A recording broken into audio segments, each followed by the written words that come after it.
O modernismo teve início com a Semana de Arte Moderna, realizada no Teatro Municipal de São Paulo, nos dias 13, 15 e 17 de fevereiro de 1922.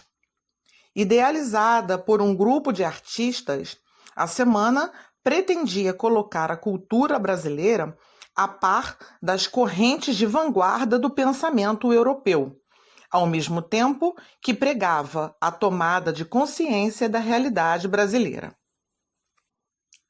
Nada melhor que as palavras de Mário de Andrade em sua famosa conferência O Movimento Modernista, promovida pela Casa do Estudante do Brasil, no Rio de Janeiro, em 30 de abril de 1942, para dimensionar o acontecimento. Manifestado especialmente pela arte, mas manchando também com violência os costumes sociais e políticos, o movimento modernista foi o prenunciador, o preparador e, por muitas partes, o criador de um estado de espírito nacional. A transformação do mundo, com o enfraquecimento gradativo dos grandes impérios, com a prática europeia de novos ideais políticos, a rapidez dos transportes e 1001 outras causas internacionais, bem como o desenvolvimento da consciência americana e brasileira, os progressos internos da técnica e da educação impunham a criação de um espírito novo e exigiam a reverificação e mesmo a remodelação da inteligência nacional.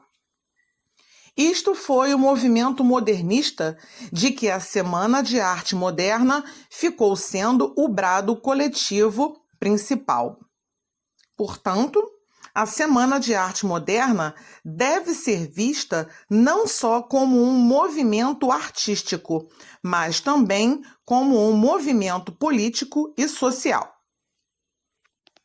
Após os governos militares do início da República, os senhores rurais retornaram ao poder, fortalecidos então pela vigorosa economia do café, que girava em torno do eixo São Paulo-Minas Gerais.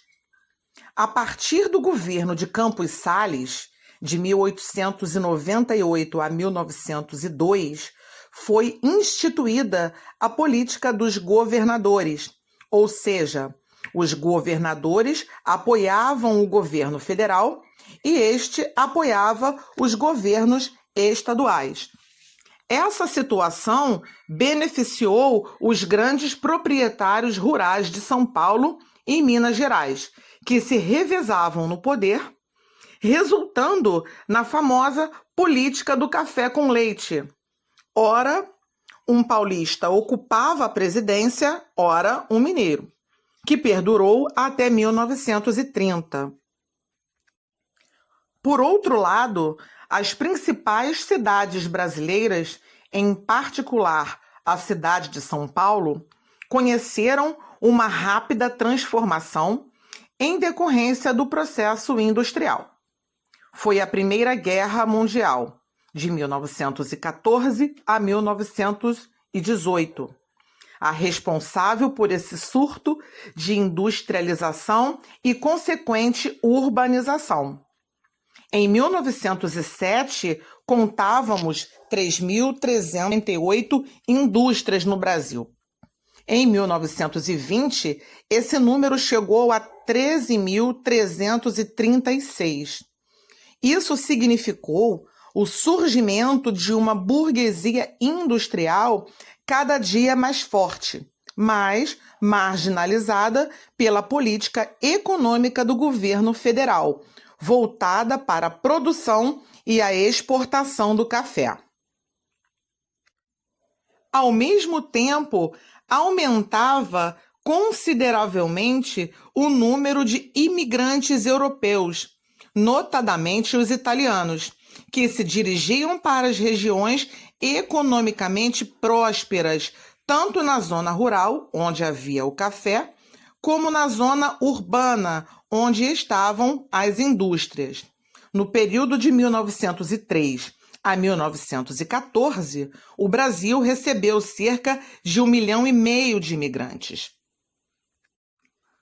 Nos centros urbanos existia ainda uma larga faixa da população pressionada por cima pelos barões do café e pela alta burguesia, e por baixo pelo operariado. Era a pequena burguesia, de caráter reivindicatório, formada, entre outros, por funcionários públicos, comerciantes, militares e profissionais liberais.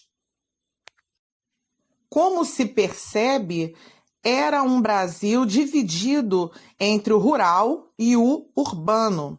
Mas o bloco urbano não era homogêneo, pelo contrário. O operariado urbano de origem europeia trazia a experiência da luta de classes.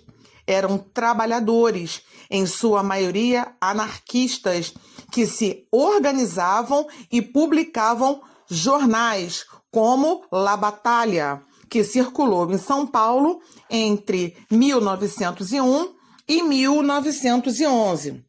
E a Terra Livre, também paulista, que circulou entre 1905 e 1910. Como consequência, São Paulo assistiu a greves em 1905, 1907 e a mais importante delas em 1917. A partir de 1918, tornaram-se cada vez mais comuns na imprensa artigos a respeito da Revolução Russa de 1917. O Partido Comunista seria fundado em 1922 e, desde então, diminuiria a influência anarquista sobre o movimento operário. Assim, poderíamos encontrar pela cidade de São Paulo, andando na mesma calçada do bairro dos Campos Elíseos, um barão do café, um operário anarquista, um padre, um burguês, um nordestino, um professor, um negro, um comerciante, um advogado, um militar. Realmente uma pauliceia desvairada, palco ideal para a realização de um evento que mostrasse uma arte inovadora a romper com velhas estruturas. Mário de Andrade, em sua já citada conferência, afirmava: São Paulo era espiritualmente muito mais moderna, porém fruto necessário da economia do café e do industrialismo consequente. São Paulo estava, ao mesmo tempo, pela sua atualidade comercial e sua industrialização, em contato mais espiritual e mais técnico com a atualidade do mundo. E mais adiante, e só mesmo uma cidade grande, mais provinciana como São Paulo, poderia fazer o movimento modernista e objetivá-lo na semana. Confirmando o fato de que, desde sua origem, a semana apresentou um lado político de ataque à aristocracia e à burguesia, assim se pronuncia Di Cavalcanti, que parece ter sido o primeiro a sugerir a realização de uma mostra modernista em seu livro de memórias. Eu sugeri a Paulo Prado a nossa semana, que seria uma semana de escândalos literários e artísticos, de meter os estribos na barriga da burguesiazinha paulistana. Nós não sabíamos o que queríamos, mas sabíamos o que não queríamos. O nosso sentido era especificamente destruidor.